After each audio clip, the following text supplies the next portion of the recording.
right, this thing on. Bismillah ar-Rahman ar-Rahim. Your Excellencies.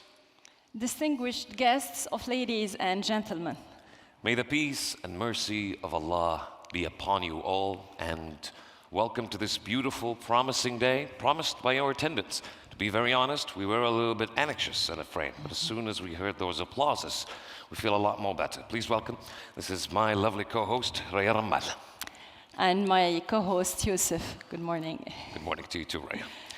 Ladies and gentlemen, while some of you have been on the RewirEd website or read the event agenda, we still feel the need to relay in spoken words what this summit is all about. That's very right, Raya. Ladies and gentlemen, let's start this introduction with a question. How many times have we heard about someone who made plans for an upcoming day as small as starting our day with our alarms and going to work, for example? Or as big as going on vacation or planning a wedding or attending one. Now, it is the sad nature of man, ladies and gentlemen, to take things in life for granted. We take our positions, we take our friends, we take our family, our life partners, and even ourselves, not realizing all of that could go away. Well, human civilization is not that young, but we had our advancements and setbacks, and like all living things, we strive to survive.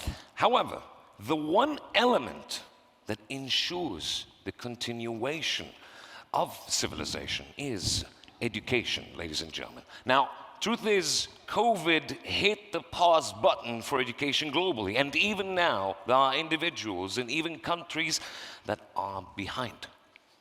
Ladies and gentlemen, when the founding father to this nation left us, he passed on more than riches and a union.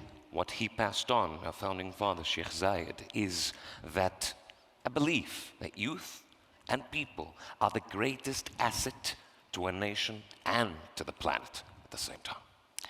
And the truth is that the world needs more books than bandages and medkits. Which is why, ladies and gentlemen, we are gathered here today at the RewirEd Summit, called on by Dubai Cares, in partnership with Expo 2020 Dubai and in cooperation with the Ministry of Foreign Affairs and International Cooperation to rewire the education sector globally. Over the next 3 days, starting today, we will be tackling the subjects of youth and their skills, innovation in learning, and the financing of education. Ladies and gentlemen, make no mistake, everyone will have a say in these pressing matters, and our summit will even involve the youth to present their views. So we can form an educational map that fits all of humanity. Welcome to the RewirEd Summit. Welcome, everyone.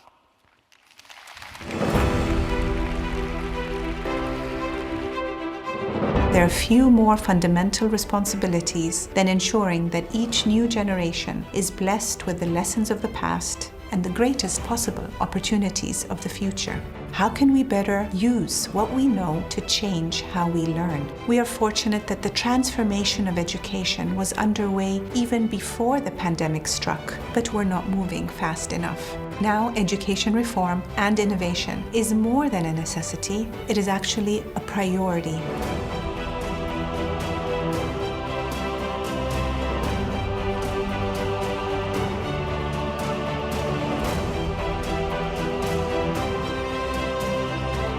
Whether in Dubai or Dar es Salaam, Helsinki or Hyderabad, all children and youth should be guaranteed inclusive and equitable quality education. And the value of this basic right will ripple out through communities, across continents, and down generations.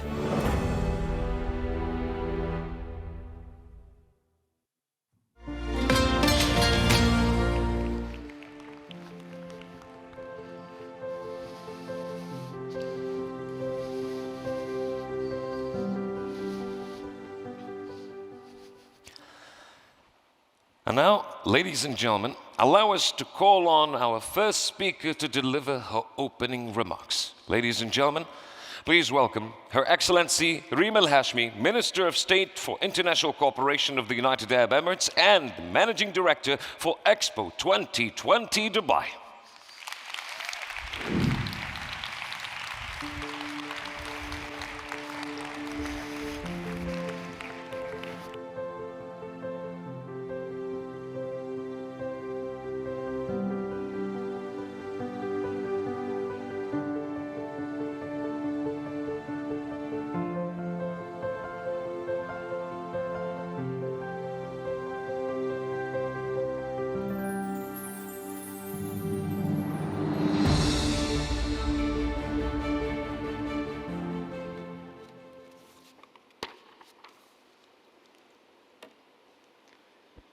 Bismillah ar-Rahman ar-Rahim.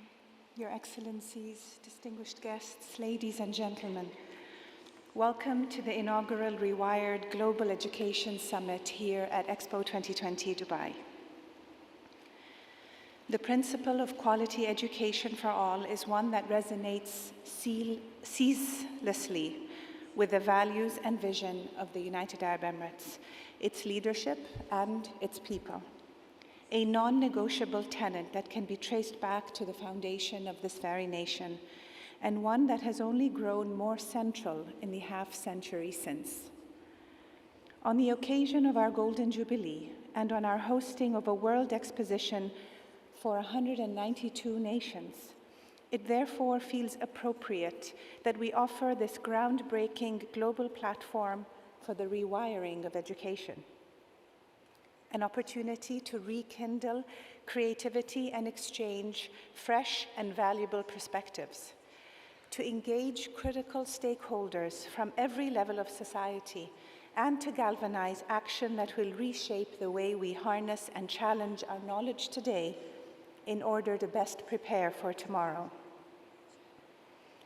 With the invaluable leadership and support of our founding partners, Dubai Cares and the UAE Ministry of Foreign Affairs and International Cooperation, and our strategic partners from all around the world, we will spend the next 3 days planning for the next 3 decades and beyond. We will examine youth, skills, and the future of work, from higher education to entrepreneurship, technical and vocational training, rural livelihoods, and green jobs. We will challenge innovation in education to accelerate learning, overcome barriers to access and progress, and provide skills for life in an era of rolling emergencies.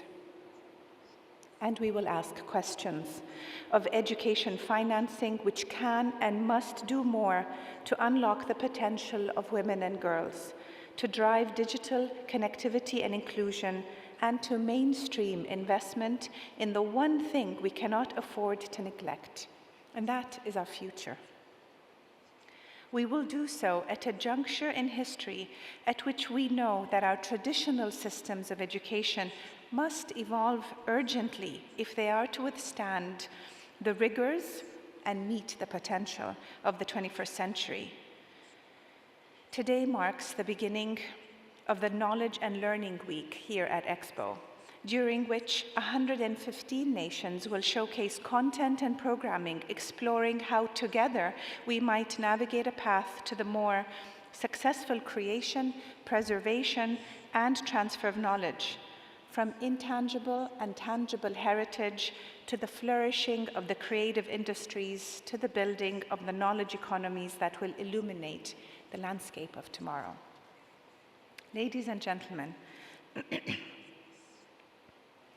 despite everything that has overshadowed these last 2 years and the hardships that are still endured worldwide as a result of myriad challenges, medical, social, and economic, education is still a central priority of every government, every community, and every family on earth. This tells us something.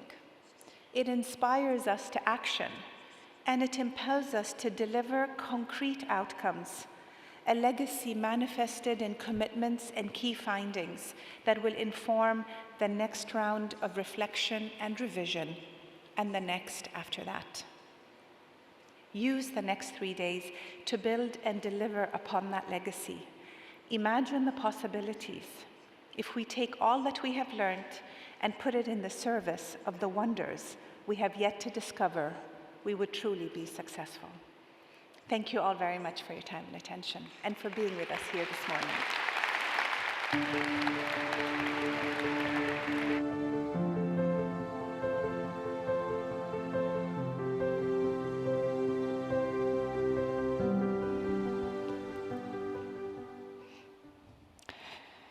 Our thanks to Her Excellency for her remarks. And now to our next keynote, please welcome His Excellency Hussein bin Ibrahim al-Hammadi, Minister of Education of the United Arab Emirates.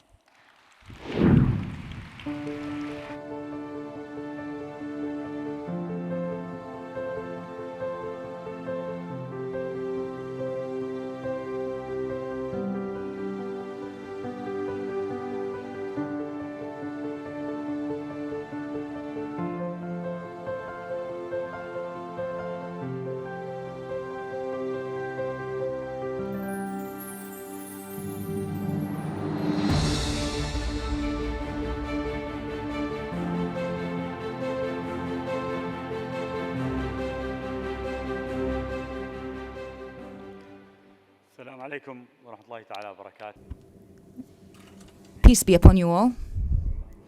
Your Excellencies, ladies and gentlemen, greetings to you. من هنا من إكسبو دبي 2020 هذا الحدث العالمي البارز الذي تحتضنه دولة Peace be upon you all. Welcome all to this major event in Dubai, Expo 2020 Dubai, where all the world comes together and supporting the vision of our leadership and the government of the UAE in order to be a positive contribution in order to have a great developmental movement towards the future that meets all the demands of the future, as well as enhancing the sustainability of resources for the benefit of mankind. We have Dubai Cares Summit, RewirEd, in participation with Expo 2020 Dubai, and in close collaboration with the Ministry of Foreign Affairs and International Cooperation. It follows a very clear methodology and approach that coincides with the week of learning and teaching, knowledge and teaching, hoping to create a radical change in the path of learning and education, youth, their skills, and the future of work. Innovation in education. These are the major directions that we should head on. And it has a lot to do with leadership, quality, innovation. And these all work hand in hand in this summit. This will provide us with the best scenarios provided, because the role of education and its status in the UAE is a great one, and it's something that is non-negotiable. It is a reality that has been before our eyes since the establishment of our beloved country, with the directives of the late Sheikh Zayed bin Sultan Al Nahyan. He always focused on this goal and looking forward to what is new in the outcomes of education in order to achieve the vision of the country and implement all its criteria on the ground. The Ministry of Education has attempted a quantum leap in education with the lifelong learning approach. This has cultivated all this ecosystem in education with 4 pillars, with specialized academies for general education, following certain positive structures in higher education, to create developmental packages that encompass of all the fields of education, such as the teaching methodologies, university and research, among others. This will provide a quality education that is comprehensive and would meet all the requirements of different age groups of learners and students. This will enable us to prepare a generation that is equipped with talent and skills in different fields. The youth in UAE are the future of the country. And in this context, the country has launched different initiatives that focuses on youth and their preparation and training them, as well as rehabilitation.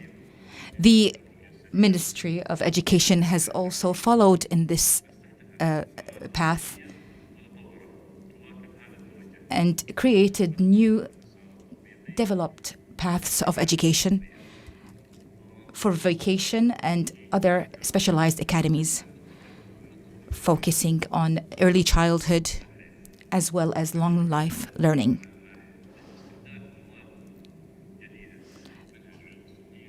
New topics and disciplines have also emerged, such as health education, creativity, programming, and future skills. This is based on our belief that the youth require certain knowledge and personal skills that would be needed for the future. Also, the ecosystem of higher education focused on advanced skills in order to work in fields like vocations and entrepreneurship, among others. According to this comprehensive view and vision, innovation is part and parcel and a priority in the direction that is taken by the UAE. And this is why the Ministry of Education is working actively to implement a special strategy that would focus on curricula that enhances the skill of students in technology, innovation, creativity, and new technology, and micro technologies and nanotechnologies, as well as robotics.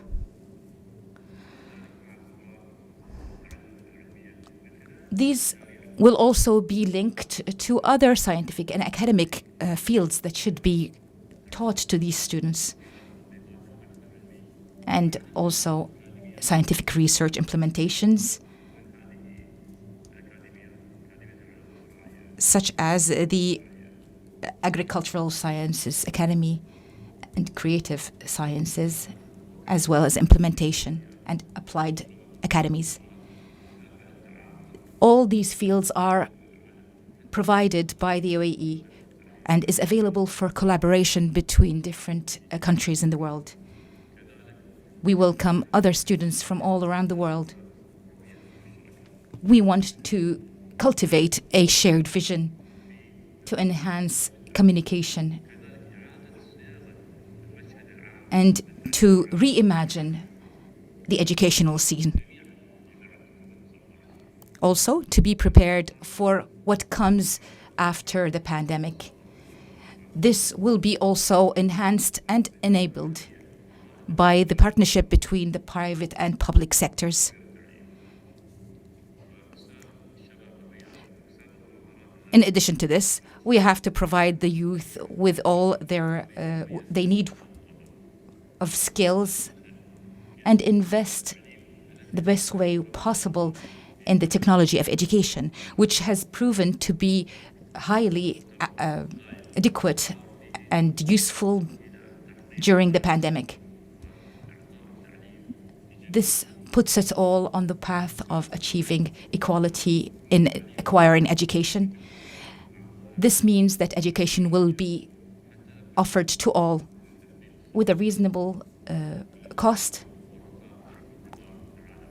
and thus we will achieve prosperity and a sustainable future for all. I am sure that working together will allow us to reimagine and create a new future for learning. I hope all the success for this summit. Hopefully the outcomes will be positive and very close to be achieved. Thank you. Peace be upon you all.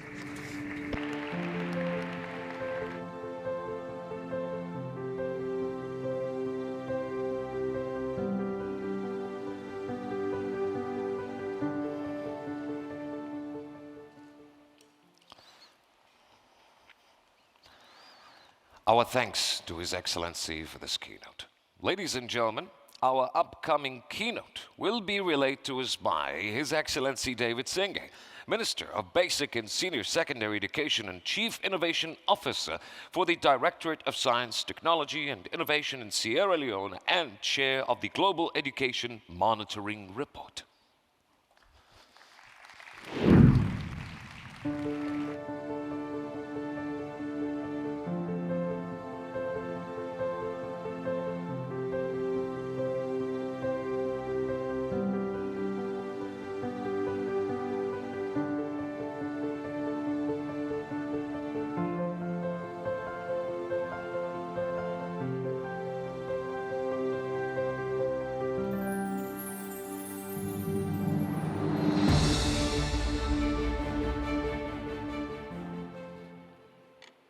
Excellencies, distinguished ladies and gentlemen, it is a pleasure to join you today for the opening plenary of the RewirEd Summit, an opportunity for the global education community to come together to jumpstart some of the positive change we want to see in education. The summit is described as a meeting place of likely and unlikely allies, and a place to debate critical issues facing leaders from education policy and practice today. Thank you to UAE for being generous hosts. I can think of no single important issue and more topical and timely as the role of non-state actors in education. Today, there is no part in education in which non-state actors are not involved. Without non-state actors, the education of a further 350 million children will fall under the responsibility of the state. Their role extends beyond provision of schooling. It affects the textbooks children use, the food in their canteens, the additional support they get at home, the skills they learn after they leave school, and much more. Many of you in this room have strong opinions about this subject. We now have a global report on the issue to inform our thinking. The 2021-2022 Global Education Monitoring Report's rallying call, "Who chooses? Who loses?" invites policymakers to question relationships with non-state actors in terms of fundamental choices and their trade-offs between equity and freedom of choice, two pillars of the right to education, between encouraging initiative and setting standards, between groups of varying means and needs, between immediate commitments under SDG 4 and those to be progressively realized, and between education and other social sectors. It calls for governments to see all institutions, students, and teachers as part of a single system, to use common quality standards, common monitoring and support processes for all providers. This will signal the care for all children's education, irrespective of the school type they attend. An education minister myself, with over 60% of schools run by faith-based organizations and 15% owned by private institutions, I can speak from experience when I say that governance systems can be complex when multiple actors are involved. This makes oversight that much more important to protect those who have the most to lose. We're aware that our public education systems have their weaknesses, and we need to confront those. But the report warns that inequality and exclusion can also result if private education is not effectively regulated. Many countries lack either adequate regulations or the capacity to enforce them. The report brings a lot of new data on the struggles many households go through to pay for private and public education. Households in the poorest countries are covering up to 39% of the total cost of education, costs which non-state involvement is exacerbating. This has led to 8% of families having to borrow to send their children to school. This is a critical warning we must all take seriously. The report's peer website will help inform our policy dialogue on this issue. It tracks and compares non-state provision regulations in 211 countries around the world. Analyzing these show that few focus on equity. 55% of countries have regulations that prevent selective admission procedures in non-state schools. 27% prohibit profit-making in primary and secondary education, which countries committed to provide free in 2015. Only 7% of countries have quotas that enhance access to schools for disadvantaged students through initiatives. Around half have regulations on private supplementary tuition. Just as my objective now as Chief Innovation Officer is to facilitate and support a vibrant national innovation and entrepreneurial ecosystem for public and private actors of Sierra Leone, this report sets out to ensure that all actors build an effective education system for the benefit of all. In this sense, this report reads my mind when it calls on governments to create spaces to foster initiative and to set the conditions for a variety of actors to interact, coordinate, and cooperate. There is so much to be gained from maximizing on all parties' expertise. But the tried and tested innovations should then be shared by all in the system, not only enjoyed by the few. Some people say that non-state actors should not play a role in education. This report shows that, in fact, they already do today and will continue to do so tomorrow. Education is about the future, and it is our responsibilities to #write the rules. I encourage you to read the 2021-2022 GEM report recommendations and the vision it has for change. Join me this afternoon for a vibrant online discussion hosted by the GEM report team, where its director, Manos Antoninis, will join state and non-state representatives to debate the findings. Thank you very much.